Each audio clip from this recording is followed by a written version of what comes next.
नमस्कार, मी माधवी नाटेकर. आज आपण वृक्षपूजा ह्या विषयाच्या दुसऱ्या भागात प्रवेश करतो आहे. आवळ्याच्या झाडाच्या शुभतरंगाविषयी आज आपण विचार करणार आहोत. आपल्या अनेक पूजनीय झाडांमध्ये एक पूजनीय झाड आवळा हे आहे. आज आपण आवळ्याच्या झाडामधले देवत्व आणि त्याच्यापासून निर्माण होणारे शुभतरंग ह्याच्या माहितीबरोबर त्या झाडाच्या महतीचा पण विचार करणार आहोत. शेतीची कामं संपवून मिळालेली थोडी उसंत, तेव्हाच झालेली थंडीची सुरुवात आणि हवामानात होणारा बदल, ह्या बदलाशी जुळवून घेण्यासाठी लागणारे चांगले तरंग पुरवून शरीरातील चेतासंस्थेला प्रवाही करून ताकद देणारा हा वृक्ष आहे. आवळा सेवनाने आणि त्याच्यापासून योग्य प्रकारच्या बनवलेल्या रसायनाने आपली चेताशक्ती बलवान होते. ह्या शुभतरंग निर्माण करणाऱ्या झाडाखाली आवळी भोजनाची कल्पना म्हणूनच आपल्या संस्कृतीत आली असावी. आपण आवळ्याच्या झाडाची महती आणि माहिती घेताना त्या झाडाच्या खाली का बसावे, खेळावे याबद्दल विचार करूया. या झाडाच्या सावलीत बसावे, खेळावे, अन्न खावे असे आपल्या पूर्वजांनी सुचवले आहे. खरे तर या झाडाला गहिरी पायलवी नसते. टिचभर पानांचा सडा झाडाखाली जमिनीवर पडतो. कार्तिक शुद्ध अष्टमीला तर काही ठिकाणी दशमीपासून पौर्णिमेपर्यंत या झाडाचे पूजन करतात. ह्या झाडाच्या खोडात ब्रह्मा, मुळात विष्णू आणि फांद्यांमध्ये शंकराचे वास्तव्य असल्याचे मानले जाते. म्हणूनच हा वृक्ष पूजनीय झाला आहे. हिरव्या नवपल्लवांनी नटलेले झाड पिसारा फुलवल्यासारखे विलोभनीय आणि सुंदर दिसते. दिवाळीपूर्वी हे झाड बहरून येते. त्यानंतर आवळी भोजनापर्यंत ह्याचे फळ म्हणजे आवळा पूर्णपणे वाढीला लागलेला असतो.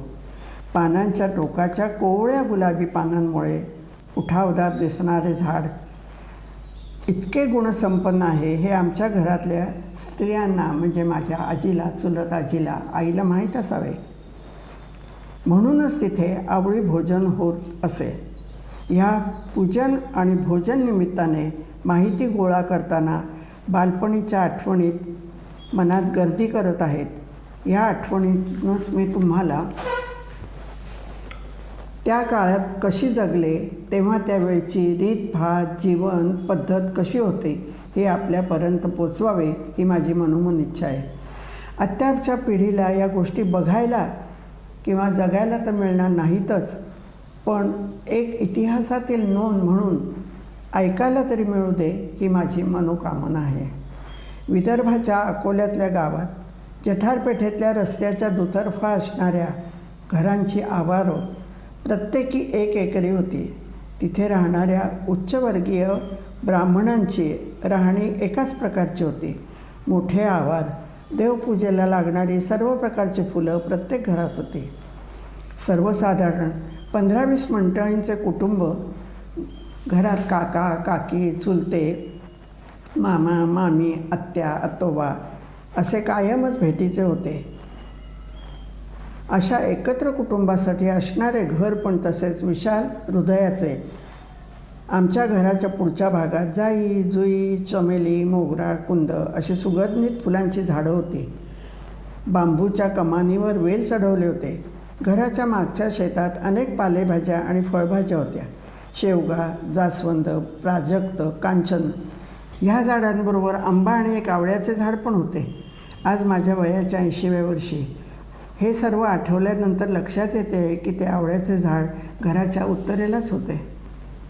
त्या झाडासमोर 7 कोठीघरं होती. तेव्हा लग्न मुंजीसाठी मोठमोठी कार्यालये नव्हती.